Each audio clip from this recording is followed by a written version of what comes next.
6 сыныптың қазақ әдебиетінен мен балаң жарық күнде сәуле қуған бөлімі бойынша Сайын Мұратбековтың Жусан иісі және Оралхан Бөкейдің Тортай мінер Ақбозат шығармалары бойынша жиынтық бағалау жұмыстарын жазатын боламыз. Бірінші және екінші нұсқа қатар берілген, сондықтан мен бірінші нұсқа ғана бар екен, екінші нұсқа жоқ екен деп өтіп кетпеңіздер. Бірінші нұсқаның бірінші сұрағы: Сайын Мұратбековтың Жусан иісі әңгімесінің басты тақырыбы не? Жауабы: жетімдік. Жусан иісі шығармасының оқиғасы қай кезді бейнелейді? Соғыс кезіндегі ауыл тіршілігін. Аян ертегілерінің баяғыда бір жетім бала болыпты деп басталуының себебі неде екенін көрсетіңіз. Сол уақыттағы қоғамға байланысты айтады. Аянның әріпті тез үйренудегі мақсатын табыңыз. Соғысқа кеткен ағасына хат жазғысы келді. Аянға қаралы қағаз келгендегі алғашқы әрекетін көрсетіңіз. Мелшиіп қатып қалды.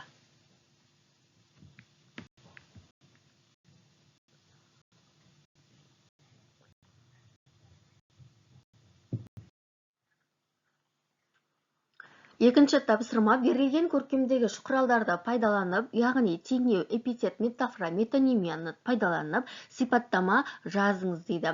Кейіпкер бізде Тортай, табиғат көрінісі және оқиға орнын жазуымыз керек. Кейіпкер Тортай. Тортай момын, арманшыл бала. Бұл жерде эпитет қолданып тұр. Неге? Себебі қандай бала? Момын, арманшыл деген бізде эпитетке жатады.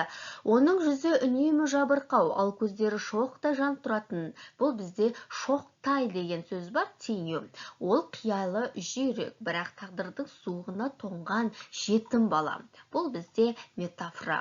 Табиғат көрінісіне келетін болсақ, аспан сұрғылт түске боянып, дала құлазып тұр. Бұл бізде эпитет. Күздің ызғарлы желі жетім қозыдай дірілдейді. Теңеу.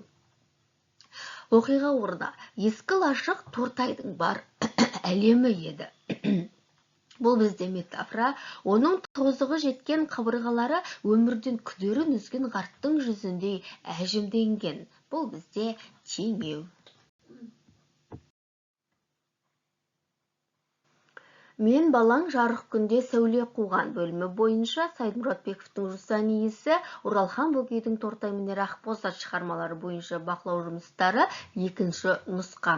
Бірінші тапсырма: Тортай мінер Ақбозат әңгімесі бойынша төмендегі кестені толтырыңыз. Көркем шығарманың негізгі идеясы, шығармада көтерілген әлеуметтік қоғамдық мәселе, Тортайға тән қасиеттер, Тортай және қазіргі бала. Көркем шығарманың негізгі идеясы: арман мен шындықтың тоғысуы, адалдық пен әділетсіздіктің қайшылығы. Шығармада көтерілген әлеуметтік қоғамдық мәселе, дарында, бірақ мүмкіндігі шектеулі балалардың қолдаусыз қалуы, кедейлік пен арманның орындалмауы. Тортайға тән қасиеттер: арманшыл, талантты, қамыққан мен ешкімге ренжімейтін кең жүректі, әділетсіздікке мойынсұнған, бірақ үмітін үзбейтін, достыққа адал, мейірімді. Тортай және қазіргі бала.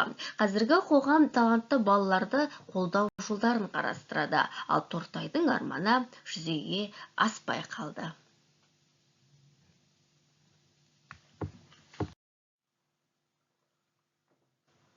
Екінші тапсырма: Жусан иісі әңгімесі бойынша соғыс кезіндегі балалар өмірі туралы берілген көркемдегі құралдарды пайдаланып, теңеу, эпитет, метафора, метонимия сипаттап жазыңыз.